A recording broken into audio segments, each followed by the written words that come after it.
सिद्धेभ्यः ॐ नमः सिद्धेभ्यः।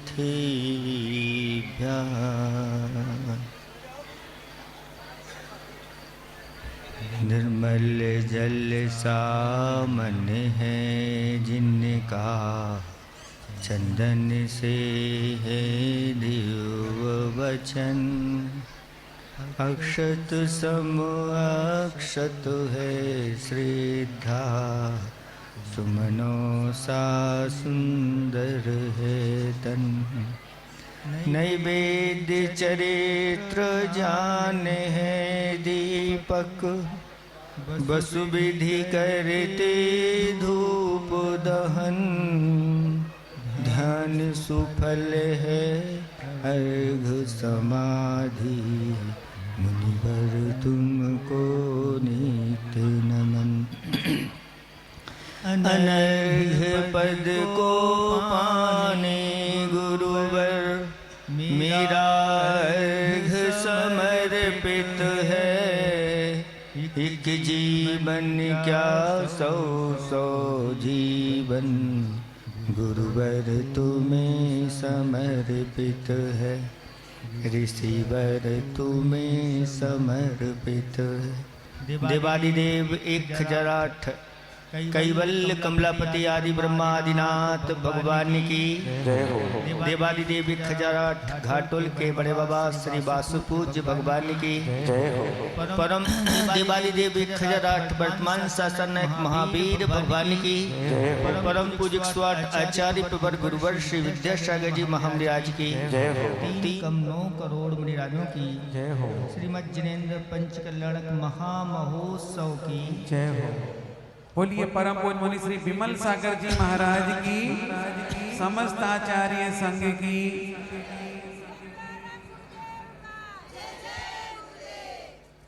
धर्म स्नेही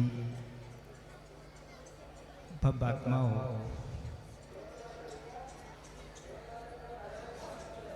तीनों लोकों में 6 द्रव्यों का परिणमन निरंतर चलता रहता है।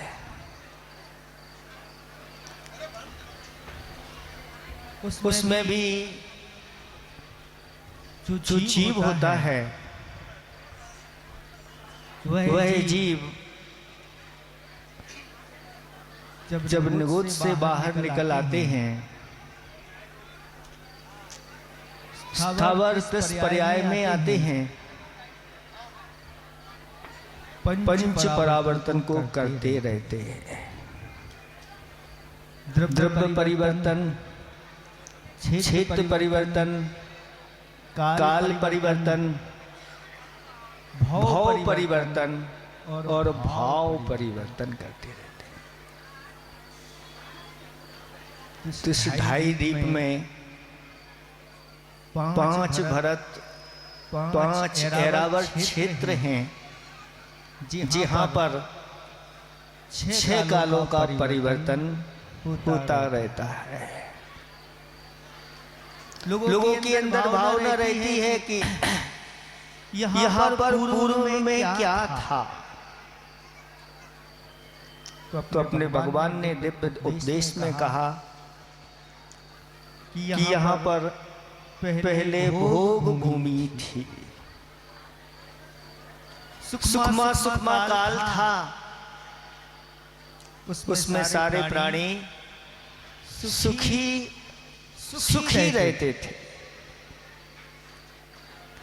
कल्प वृक्ष के माध्यम से जो आपके मन में कल्पना हो, इच्छाएं हो, खड़े हो जाओ, वो सारी वस्तुएं आपके लिए प्राप्त होती चली जाती। अपने भाग्य के अनुसार सब कुछ उनको मिलता चला जाता था। चाहे वह खाने की वस्तुएं हो, चाहे पीने की वस्तुएं हो, चाहे वस्त्र आभूषण रहने के लिए जो जो मनुष्यों के लिए जिन वस्तुओं की आवश्यकता होती है वो सारे कल्प वृक्ष उनको प्रदान करते थे। इसके बाद जैसे जैसे काल निकलता गया तो सुखमा काल के बाद फिर सुखमा काल आया, सुख मात्र बचा, जो डबल सुख मिल रहा था वो कम हो गया। इसके बाद फिर और तिथि काल की ओर जैसे आते हैं तो सुखमा दुखमा काल आ जाता है, यानी जो सुख मिल रहा था कल्प वृक्षों के माध्यम से बाद में जाकर के वह कल्प वृक्ष अपना फल धीरे धीरे कम करते चले गए और अनेक घटनाएं ऐसी घटने लगी, लोगों को आश्चर्य हुआ कि ये क्या है। तब कुलकरों की उत्पत्ति होती है और कुल की व्यवस्था बनाते हैं। अंतिम कुलकर नाभिराय हुए और जब कल्प वृक्षों ने अपना पूर्ण फल देना बंद कर दिया तो त्राहिमाम प्रारंभ हो गया। अभी भोग भूमि का ही काल चल रहा था, लेकिन भोग भूमि में हुंडा अवसर्पणी काल होने के कारण से तृतीय काल में ही वह भोग भूमि की समाप्ति हो गई। यानी जो पूर्व में किया पुण्य का पुरुषार्थ था, जो दान आदि दिए थे, उसके फलस्वरूप असंख्यात वर्षों तक बैठे बैठे कुछ करने की आवश्यकता नहीं, प्रारंभ हो गया। यानी भाग्य के भरोसे ही सब कुछ है। अब लेकिन भाग्य के भरोसे वह सब चीज नहीं मिल रही है तो क्यों ना नाभिराय के पास पहुंचा जाए। त्राहिमाम दोपहर में आप देखने को सब ये मिलेगा। तब नाभिराय महाराज कहते हैं कि वृषभ कुमार के पास जाओ, वो तीन ज्ञान के धारी हैं। अब वो बालक नहीं रहे हैं, अब सारे युक्तताएं उनके अंदर समाहित हैं। जाओ उनसे शिक्षा लो, क्या करना है। तब वृषभ कुमार ने सबके लिए 80 मसी कृषि विद्या वाणिज्य और शिल्प इन कलाओं को बताया कि अब भोग भूमि समाप्त हो गई है, अब आपको कर्म करना है, पुरुषार्थ करना है। उस पुरुषार्थ के माध्यम से जो कुछ प्राप्त हो उससे आप लोगों के लिए जीवन को सुखमयी बनाना है। 80 की विद्या बताई कि शस्त्र के माध्यम से हमें अपनी आजीविका करना है। दूसरों की रक्षा करने के लिए शस्त्र दिए गए, क्षत्रियों को लिए दूसरों की रक्षा करो, स्वयं की भी रक्षा करो, धर्म की भी रक्षा करो और धर्मात्माओं की भी रक्षा करो। जिस देश में धर्मात्माओं की रक्षा होती है उसी देश में धर्म टिकता है। वो जहाँ धर्मात्माओं की रक्षा नहीं वहाँ धर्म भी नहीं रहता। न धर्म धार्मिक बिना, धर्म धर्मात्माओं के बिना नहीं होता। ऐसी 80 के माध्यम से अपनी आजीविका करने को कहा, तो मसीह के माध्यम से भी आजीविका के साधन बताए और मसीह के माध्यम से समाजवाद जैसा चलता है उसके अनुसार सारी क्रियाएं करो और अपनी आजीविका चलाओ। तीसरे नंबर पर कृषि रखा। आचार्य भगवंत कहते हैं एक हाइको के माध्यम से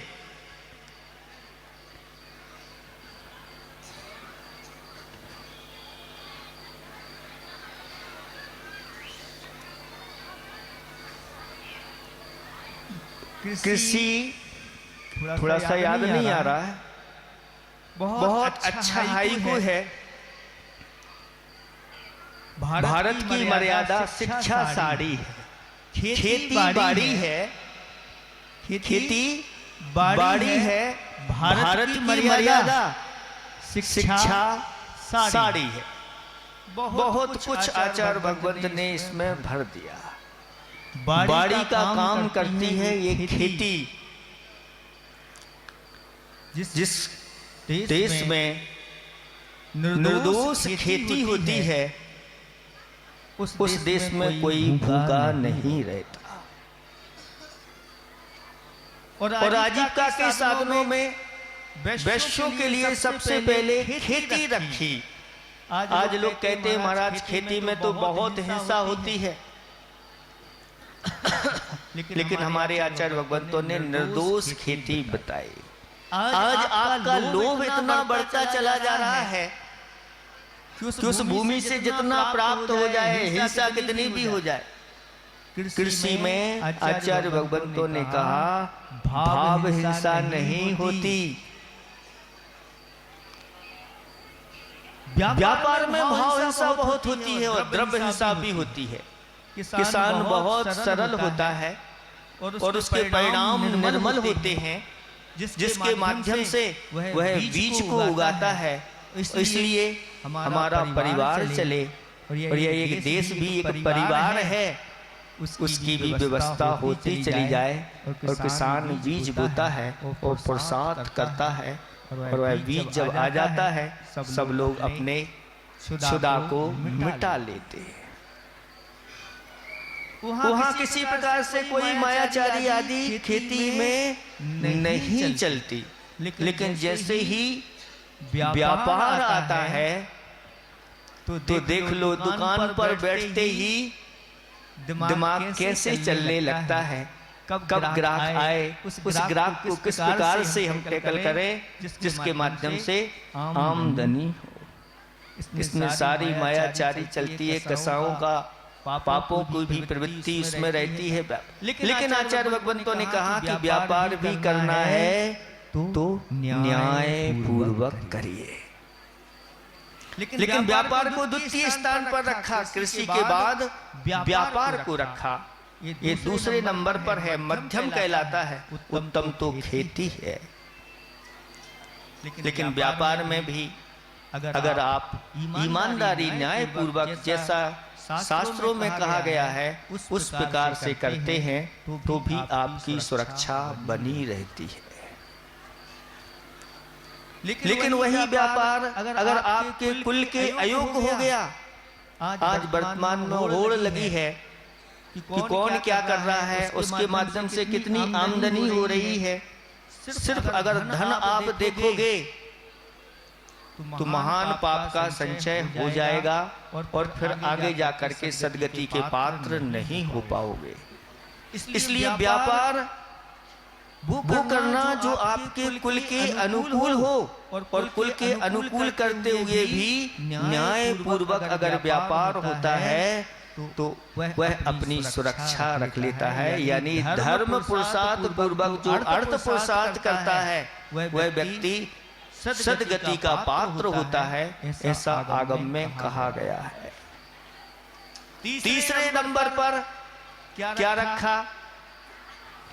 तीसरे नंबर पर कहा पशुपालन। आप पशुपालन करिए।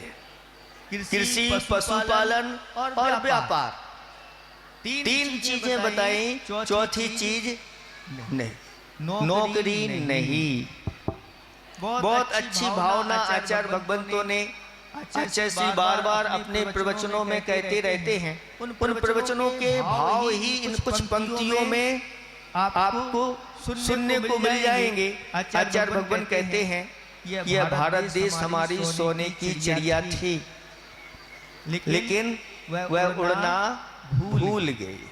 ओ सोने की चिड़िया तू क्यों भूली है उड़ना, बंधन तेरा रूप नहीं है, उठ तू जल्दी उड़ जा। चिड़िया का स्वभाव तो उड़ना है, बंधन उसका स्वभाव नहीं। परावलंबन नरक समा है, स्वावलंबन में जीना। विषयों के विष को तज करके धर्मामृत को पीना। सत्य शिवम शील माला का सदा पहनना गहना। मन बचतन को बस में करना, ये संतों का कहना। ओ सोने की चिड़िया तू क्यों भूली है उड़ना, बंधन तेरा रूप नहीं है, उठ तू जल्दी उड़ जा। ऋषि बनो या कृषि करो तुम, नानो कर तुम बनना। जीवों का पालन है करना, श्रेष्ठ व्यापार है करना। सही तो ये है कि मनुष्य जीवन पा करके क्या बनना चाहिए? क्या बनना चाहिए? ऋषि बनना चाहिए, ऋषि मुनि बनना चाहिए। इसीलिए ये मनुष्य जीवन मिला है। इसी में ही मनुष्य जीवन में ऋषि मुनि बनाया जाता है या बना जाता है, और कोई गति नहीं जिसमें ये व्यवस्था है। ऋषि नहीं बन पा रहे हो, तो घर में रहते हो तो किसी करो तुम, ना नौकर नहीं बनना। क्योंकि आप बहुत पुण्यात्मा हैं। आपने पूर्व में ऐसा पुण्य किया होगा, ऐसा उच्च कुल आप लोगों के लिए मिला है। वर्तमान में लोग नौकरी की ओर जा रहे हैं, और नौकरी करना ये दास वृत्ति कहलाती है। और इस दास वृत्ति में आपको अगर 1 करोड़ रुपए का भी पैकेज मिले महीने का, तो आचार्य भगवान कहते हैं नहीं करना, क्योंकि तुम्हें दास बन करके बैठना पड़ेगा।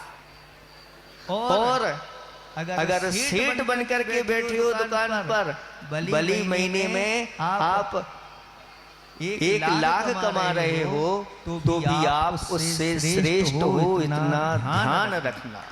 इस अपने धर्म को भूलना नहीं, क्योंकि जगन्य कही गई है नौकरी, इसको उच्च कुल वालों के लिए नहीं, लेकिन एक कली काल का प्रभाव है। ये वर्तमान की इस प्रकार की शिक्षा प्रति है कि लोगों के लिए नौकरी की ओर दौड़ लगाना पड़ रही है। आप सब सेठ हैं, राजा महाराजा जैसे हैं, आप लोगों के लिए नौकरी दीजिए, ऐसे कार्य करिए जिसके माध्यम से आप भी बढ़ते चले जाएं और दूसरे भी उसका लाभ लेते चले जाएं।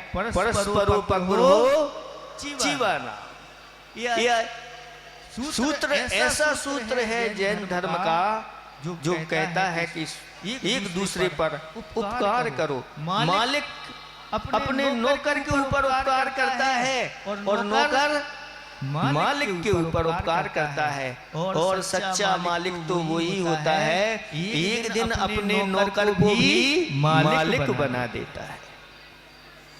यही सच्चे भगवान की पहचान है, यही सच्चे गुरु की पहचान है, यही सच्चे शास्त्र की पहचान है कि हमारे भगवान अपने भक्त को भगवान जैसा बना लेते हैं, या भगवान ही बना देते हैं। गुरु हमारे गुरु की कृपा देखो, हम उन गुरु की शरण में गए, गुरु ने अपने जैसा, यही सच्चे गुरु की पहचान। जिनवाणी जिसमें निरंतर अहिंसा धर्म का वर्णन है, और उसको पढ़ करके लोग अहिंसा की उपासना करते हैं। तो नौकर तुम ना बनना, महिलाएं बहनें, इन सब से हमारा यही कहना है एक हाइकू के माध्यम से कि क्या पसंद है, कुशील नौकरानी या सील रानी? बताओ। सभी का एक ही उत्तर होगा, सील रानी। आप कहते तो सील रानी है और अपनी संतान को अगर नौकरानी बनाने के लिए तैयार हैं तो ये आपकी बात आपके मुख से ही वह विरोधाभास प्रकट हो जाता है। आप महारानी बनिए, राजरानी बनिए, सेठानी बनिए, बहुरानी बनिए, लेकिन नौकरानी नहीं। ऋषि बनो या किसी करो तुम, ना नौकर तुम बनना, पशुओं का पालन है करना, श्रेष्ठ व्यापार है करना। जो उच्च व्यापार है वही करना। पीछे का इतिहास देख लो, पिछलग्गू ना बनना। आचार्य भगवान कहते हैं अपने इतिहास को पिछलग्गू नहीं बनो। उनके भी पीछे आप लग गए। हमने एक बार बताया था कि दो दौड़ें हो रही हैं। एक दौड़ है सिंह की और एक हो रही है गधों की दौड़। दो दौड़ें हैं, लेकिन हुआ यूं कि एक सिंह की दौड़ में से निकल करके गधों की दौड़ में जब पीछे से सिंह आया तो गधा वहां से निकल गया और सिंह के पीछे हो गया। दोनों का परिवर्तन हो गया। गधे की दौड़ में से एक गधा सिंह की लाइन में लग गया और सिंह में से निकल करके एक सिंह गधों की लाइन। अब दौड़ हुई और जब गधों की दौड़ हुई तो उसमें जो सिंह था वो सबसे पहले आगे पहुंच गया और उसको पुरस्कार मिला, उसकी पीठ ठोकी गई। ये गधों की दौड़ में फर्स्ट आया है। वो गधों की दौड़ में जो फर्स्ट आया वो कौन कहलाता है? गधा की महागधा, वह महागधा कहलाया। उसको पुरस्कार दिया गया। ये गधों में भी महागधा है, ये फर्स्ट आ गया। और दूसरी तरफ सिंह की दौड़ में एक गधा था, वो हार गया, लेकिन उसकी पीठ ठोकी गई। ये गधा नहीं, ये सिंह है। समझ रहे हैं आप लोग? ऐसी दो दौड़े हैं। आप सिंह जैसे हो, लेकिन अगर गधों की दौड़ में शामिल हो गए तो सिंह होकर के भी गधे कहलाओगे। और अगर गधा सिंहों के साथ आ जाता है वह भी सिंह बन जाता है। ऐसी बहुत सारे अच्छे लोग बैठे हुए हैं, वहीं पर एक बुरा व्यक्ति भी आ जाए तो कहते हैं सब लोगों की सभा है। और वो कहीं बुरे लोग बैठे हुए हैं और उसमें एक अच्छा आदमी पहुंच जाए तो कहते हैं ये बुरे लोगों की सभा।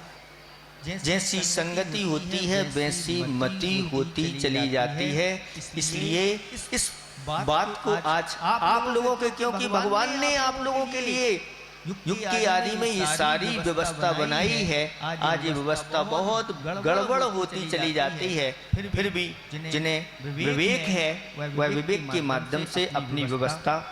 तो पीछे का इतिहास देख लो, पिछलग्गू ना बनना, हथकरघा परिधान शान है, एक गुरुवर का कहना।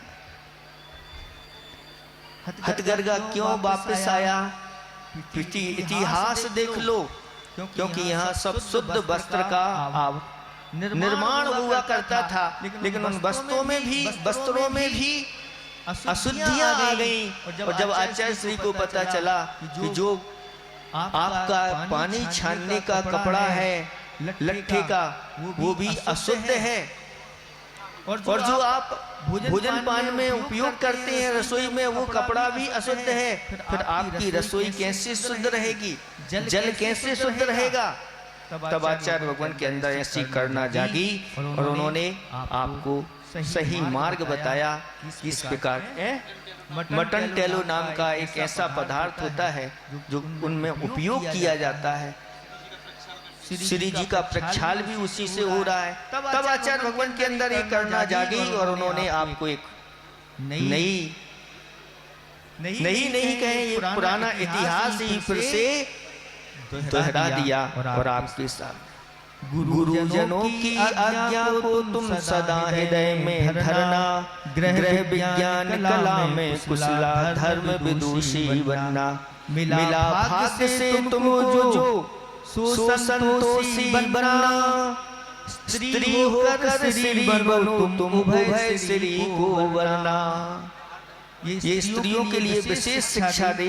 गुरुजनों की आज्ञा, बड़े जनों की आज्ञा में हमेशा चलना और ग्रह विज्ञान की कला में जरूर कुशल होना, क्योंकि जिस ग्रह में स्त्री ग्रह विज्ञान की कला में कुशल रहती है वह घर घर नहीं रहता, वह तो घर स्वर्ग जैसा हो जाता है।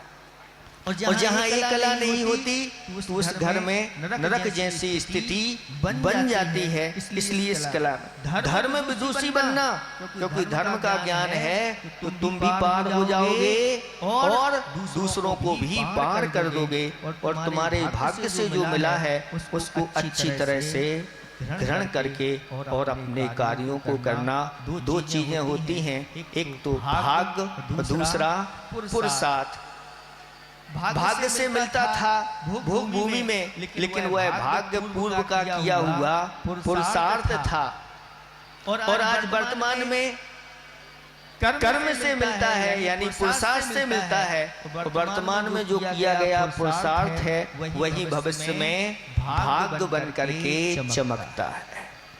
इसलिए भाग्यवादी मत बनो, मात्र प्रसादवादी मत बनो। हमारे आचार्य भगवंतों ने दोनों को स्वीकार किया है। एक व्यक्ति मात्र भाग्यवादी ही होता है और एक प्रसादवादी, दोनों अपने अपने अहंकार में हैं। और ऐसा ही हुआ कि स्वर्ग में दो देव, एक भाग्यवादी दूसरा प्रसादवादी। वह कहता है प्रसाद बड़ा है, दूसरा कहता है भाग्य बड़ा है। जब दोनों में विवाद हुआ तो चलो इंद्र के पास। हे इंद्र की नहीं, स्वधर्म सो तो नहीं रहे हैं, जाग रहे हैं। इंद्र के पास पहुंच गए और कहा कि बताओ कौन बड़ा है। तब इंद्र ने कहा कि जाओ मनुष्य लोक में जाकर के अपना अपना पुरुषार्थ करके देखो और निर्णय लेना। अगर आप लोग निर्णय न ले सको तो मेरे पास आ जाना। और दोनों देव धरती पर आ जाते हैं और एक गरीब दुखी वृद्ध व्यक्ति दिखता है।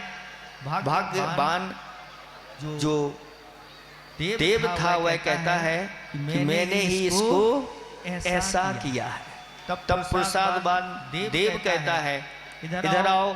उस वृद्ध को बुलाता है, वो कहता है जाओ जंगल में से एक चंदन की लकड़ी लेकर के आना और जाकर के राजा को भेंट करना, सब ठीक हो जाएगा। वो गया जंगल से चंदन की लकड़ी लेकर के आता है और राजा को भेंट करता है। राजा बहुत प्रसन्न हो जाता है, अपने गले का हार उतार करके उसको दे देता है। वह प्रसन्नता के साथ घर जाता है। तब पुरुषार्थवादी देव कहता है देख लिया। तो भाग्यवादी कहता है अभी ठहरो। वह जाता है उस हार को एक खूंटी पर टांग देता है और शुद्धि करने लगता है। इतने में एक चील आती है, उस हार को उठा करके ले जाती है। भाग्यवादी कहता है देख लिया। पुरुषार्थवादी कहता है ठहरो, अभी मेरा पुरुषार्थ बाकी है। जब हार चला जाता है तो वह व्यक्ति उदास हो जाता है। तब पुरुषार्थवादी कहता है कि जाओ पुनः एक बार राजा से कहना कि ऐसी ऐसी घटना घट गई है। वह राजा के पास पुनः जाता है और राजा उसके लिए असर्पियों से भरी हुई एक थैली दे देता है। प्रसन्न होता हुआ घर आता है और विचार करता है कि अब कहीं इसको बाहर नहीं रखना, किसी को नजर ना आए। वहीं पर राख चूल्हे के पास में खट्टी रखी थी, उस राख के अंदर उस थैली को रख दिया और कहीं बाहर चला गया। इतने में पड़ोसी राख लेने के लिए आया और सारी राख भर करके ले गया। अब कुछ हाथ में नहीं रहा। फिर एक बार उससे कहा कि जाओ राजा के पास, फिर पुनः कहना। राजा ने उसके लिए एक अंगूठी दी। अंगूठी लेकर के जैसे ही आ रहा था कि नदी के पास वह अंगूठी गिर जाती है, पर फिर पुनः उदास हो जाता है। अब दोनों खड़े हो जाते हैं, भाग्यवादी और पुरुषार्थवादी। बताओ कौन बड़ा है? पुरुषार्थवादी कहता है ठहर जाओ, अभी एक चांस और मुझे मिलने दो। और पुरुषार्थवादी उस वृद्ध को समझाता है, हे वृद्ध, आपने पूर्व में धर्म नहीं किया, पुरुषार्थ तो करते चले जा रहे हो, लेकिन ये पुरुषार्थ का फल मिल नहीं पा रहा है। अब ऐसा करो, 3 दिन भगवान के दर्शन करना, भगवान की भक्ति पूजा आराधना करना। अब गुरुओं की सेवा प्रारंभ कर दो, गुरुओं के लिए दान देना प्रारंभ कर दो, कुछ अपने जीवन में जप करो, कुछ तप करो, तुम्हारा सब कुछ अच्छा हो जाएगा। जाओ, इस 6 कर्म के अलावा जो 6 आवश्यक हैं इनका तुम पालन करो। उसने वैसा ही 6 आवश्यकों का पालन करना प्रारंभ कर दिया और उसका पुण्य ऐसा बढ़ा कि वह जंगल में लकड़ी लेने के लिए जैसे ही जाता है और अपने पुत्र से कह जाता है कि जाओ नदी से जल भर करके लाना, मैं लकड़ी लेकर के आता हूँ। और जैसे ही वह जंगल में पहुंचता है लकड़ी लेने के लिए, एक वृक्ष पर वह हार टंगा हुआ था, जो पक्षी ले गया था, उसको हार मिल गया। पुत्र गया नदी किनारे तो उसके लिए वह अंगूठी मिल गई। और जब दोनों वापस अपने घर आते हैं और चर्चा कर रहे थे, इतने में जो पड़ोसी राख ले गया था उसमें थैली थी, उसके भी भाव परिवर्तन हुए और वह थैली दे करके चला गया। अब भाग्यवादी कहता है बोलो। तब भाग्यवादी चुप हो जाता है, तो कहता है वास्तव में पुरुषार्थ ही है जो व्यक्ति के लिए सारी वस्तुएं प्रदान कर देता है। लेकिन जहाँ पर सहज में कोई वस्तु मिल जाती है वहाँ पर भाग्य को मुख्यता दी जाती है, और जहाँ पुरुषार्थ के माध्यम से वस्तु मिलती है वहाँ पुरुषार्थ को मुख्यता दी जाती है। लेकिन आचार्य भगवान कहते हैं कि दोनों ही मान्य हैं। कहीं पर भाग्य प्रधान होता है, कहीं पर पुरुषार्थ प्रधान होता है। इसलिए हे बब्बात्माओं, भाग्य के भरोसे मत बैठो और ऐसा पुरुषार्थ करो जिसके माध्यम से एक दिन ऐसे भगवान का जैसे कल जन्म हुआ था, उन्होंने पूर्व में जो धर्म पुरुषार्थ किया उसका फल पुण्य फला अरहंता के रूप में आपको देखने को मिलेगा। जब जन्म हुआ तो तीनों लोकों में तहलका मच गया और सारे चारों निकायों के देव उनकी सेवा में तत्पर हो गए। इसलिए भक्तात्माओं, आज का दिन ये पूर्व दीक्षा के पूर्व क्या क्या होना है, ये सब 6 जो 6 कर्म हैं इनकी शिक्षा भगवान ने दी। उसमें भी कृषि के साथ साथ वाणिज्य के साथ शिल्प कला के माध्यम से अनेक प्रकार की वस्तुएं तैयार करके और जो पुण्यात्मा पुरुष हैं उनके लिए वह वस्तुएं प्रदान करें, इस प्रकार की व्यवस्था बनाई गई। और शिल्प के साथ साथ विद्या का भी उपदेश दिया। जो 72 कलाएं आती होती हैं वह विद्या के अंतर्गत आ जाती हैं। कहते हैं पुरुष कला 72 पुरुष की जामे 2 सलार, एक जीव की जीविका एक जीव उद्धार। बहुत सारी कलाएं संसार में हैं। संसार चलाने वाली कलाएं अलग होती हैं, लेकिन एक ऐसी कला है जो संसार से पार कराने वाली कला है, वह मोक्ष मार्ग की कला है। उस मार्ग पर कैसे प्रभु चलेंगे ये आज आपको देखने को मिलेगा। इतना ही हम पर्याप्त समझते हैं। आप लोग अपने जीवन को इन षट कर्म के माध्यम से अथवा अपने षट आवश्यकों के माध्यम से दोनों व्यवस्थाएं बहुत अच्छी जिसकी चलती हैं, धर्म पुरुषार्थ पूर्वक जो अर्थ पुरुषार्थ करता है, आगे काम पुरुषार्थ करता है, आगे जाकर के वह मोक्ष पुरुषार्थ को प्राप्त करता है। भगवान चारों पुरुषार्थों को करने वाले होते हैं। इस पंच कल्याणक में आपको देखेंगे कि चारों पुरुषार्थ कैसे करते हैं, अंत में कैसे मोक्ष को प्राप्त करते हैं। इन्हीं भावना के साथ अहिंसा